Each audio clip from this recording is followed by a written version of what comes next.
પશ્ચિમ એશિયા સંકટ વચ્ચે 5 દિવસમાં બીજી વાર ઈંધણના ભાવમાં વધારો. પેટ્રોલમાં 87 પૈસા, ડીઝલમાં 83 પૈસાનો વધારો.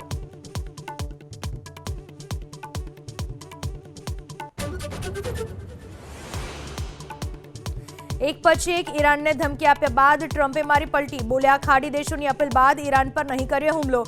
ઈરાનનો પલટવાર, અમેરિકાને કરવી જ પડશે પીછેહટ.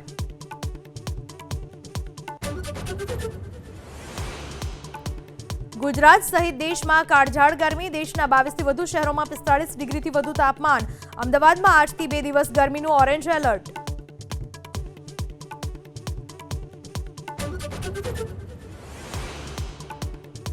રાજ્યની 84 નગરપાલિકાને મળશે આજે નવા પ્રમુખ, ઉપપ્રમુખ સહિતના હોદ્દેદારો. મહિનાના અંત પહેલા 15 મહાનગરપાલિકાના મેયર અને જિલ્લા પંચાયતના પ્રમુખની પણ થશે નિયુક્તિ.